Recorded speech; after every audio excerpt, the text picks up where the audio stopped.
अगर मेरी जिंदगी एक किताब होती तो शायद मैं उसे फिर से पढ़ना चाहता। कुछ पन्नों को चुपचाप पलटना चाहता, कुछ को जोर से चीख कर फाड़ देना चाहता, और कुछ पन्नों को जिन्हें मैंने कभी समझा ही नहीं, उन्हें फिर से पढ़ने की कोशिश करता, एक नई नजर से। शुरुआत के पन्ने बहुत शांत थे, जैसे किसी किताब की पहली स्याही हो, हल्की लेकिन साफ।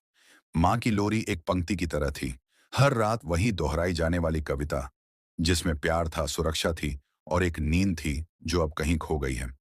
पापा की उंगली पकड़कर चलना, मानो दुनिया का सबसे मजबूत वाक्य हो, जिसमें कोई शंका नहीं, कोई विराम नहीं, बस भरोसा।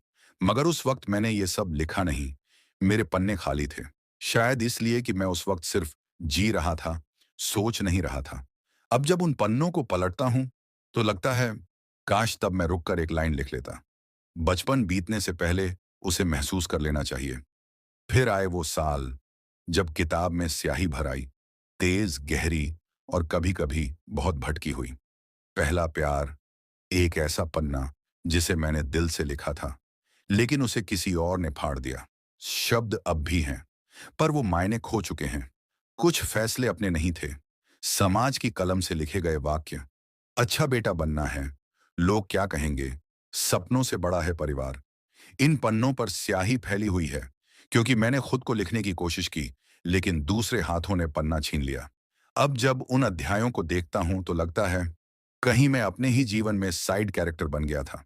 इस हिस्से में बहुत सारे नाम हैं, माँ, पापा, दोस्त, वो खास कोई। पर अब उन नामों के आगे कॉमा है, फुल स्टॉप नहीं। माँ ने कई बार चुपचाप मुझे देखा, और मैंने हर बार उस चुप्पी को नजरअंदाज किया। अब वो चुप्पी हमेशा के लिए रह गई है, बिना किसी स्पष्टीकरण के। पापा गुस्से में थे, लेकिन हर पन्ने के किनारे पर उनका हाथ था, वो हाथ जिसे मैंने देर से समझा। और फिर थे कुछ दोस्त, जिनके साथ हर दिन एक कहानी होती थी। अब वे कहानियां हो किसी और की किताब में छप रही हैं, और मेरी किताब में बस उनके नाम बाकी हैं। एक अधूरी मोहब्बत भी थी, कभी लिखा था, हमेशा के लिए। अब सोचता हूं वो हमेशा था ही नहीं, सिर्फ एक गलत वर्तनी थी। ये वो पन्ने थे जो दिखते तो भरे हुए थे, पर उनमें कोई अर्थ नहीं था। कामयाबी के हेडिंग्स थे, प्रमोशन, अपना घर, गाड़ी, लेकिन उनमें भावना की स्याही नहीं थी। हर सुबह एक ही वाक्य से शुरू होती थी, जल्दी करो, देर हो रही है। और हर रात एक ही पंक्ति में खत्म, कल फिर से यही सब।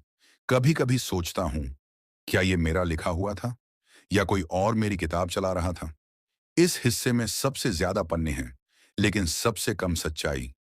एक दिन बैठा और किताब का बोझ महसूस किया। सोचा, क्या मैं अब भी लेखक हूं, या मेरी किताब अब ऑटो पायलट पर है। फिर एक छोटा सा वाक्य लिखा, मैं हूं। धीरे धीरे समझ आया, हर दिन एक नया पन्ना है, हर निर्णय एक नई पंक्ति। अब मैं धीरे लिखता हूं, सोचकर, महसूस करके, और बिना डर के। कुछ पुराने पन्नों पर फिर से लिखना तो नहीं हो सकता, पर उनके आसपास एक नई कविता लिख सकता हूं। मैंने सीखा कि किताब की मोटाई मायने नहीं रखती, मायने रखती है उसकी गहराई।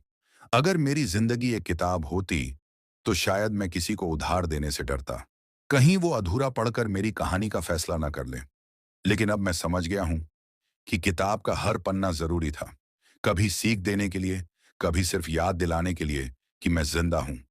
अब मैं हर सुबह उठकर कलम उठाता हूं, नया पन्ना पलटता हूं, और खुद से कहता हूं, ये पन्ना सिर्फ मेरा है, और इसे मैं अपने तरीके से लिखूंगा।